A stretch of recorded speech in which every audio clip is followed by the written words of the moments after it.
চুয়াডাঙ্গার দামুড়হুদা উপজেলার চিতলা গ্রামে ঘটেছে এক চরম হৃদয় বিদারক ও অমানবিক ঘটনা।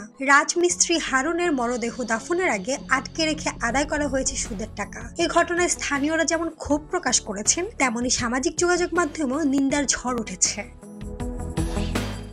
স্থানীয় সূত্র জানায়, গত শনিবার মেয়ের বাড়ি মেহেরপুর মহাজনপুরে বেড়াতে যান রাজমিস্ত্রি হারুন। রোববার সকালে হঠাৎ স্ট্রোক করে মৃত্যু হয় তার। পরে মরদেহ দামুড়হুদার নিজ গ্রামে চিতলায় আনা হলে আসরের নামাজের পর দাফনের প্রস্তুতি চলছিল।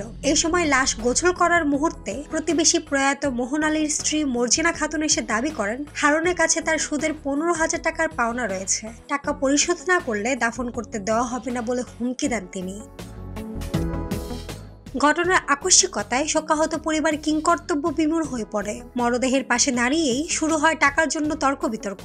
বিষয়টি জানাজানি হলে আশেপাশের মানুষ স্তম্ভিত হয়ে যায়। অবশেষে প্রায় 1 ঘন্টা মরদেহ আটকে রাখার পর পরিবার বাধ্য হয়ে টাকা জোগাড় করে খাটিয়ার উপর রেখে দেয়। টাকা হাতে নিয়েই জনরোষের মুখে পালিয়ে যান মর্জিনা। মারা যাওয়া হারুনের চাচাতো ভাই মতিনুর ইসলাম মানিক জানান, 1.5 মাস আগে হারুন মর্জিনার কাছ থেকে 8,000 টাকা ধার নেন। কিন্তু রোববার সকালে লাশ গোছলের সময় মর্জিনা দাবি করেন সুদসহ 22,000 টাকা তিনি পাবেন। পরিবার অনুরোধ করে দাফনের পর বিষয়টি মিটমাট করার কথা বললেও মর্জিনা রাজি হননি। এমনকি পরিবার একটি গরু জামানত হিসেবে রেখে পরে নগদ টাকা দেওয়ার প্রস্তাব করলেও তিনি তা প্রত্যাখ্যান করেন।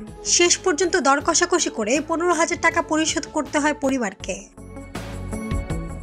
এলাকাবাসীর অভিযোগ, মর্জিনা দীর্ঘদিন ধরে গ্রামে সুদের কারবার চালাচ্ছেন। তিনি অনেক মানুষকে ঋণ দিয়ে বিপদে ফেলেছেন। তার বিরুদ্ধে প্রতিবাদ করলে উল্টো নারী নির্যাতন মামলা দিয়ে হয়রানি করেন। এ কারণে গ্রামবাসী ভয়ভীতি ও নীরবতার মধ্যে দিন কাটান।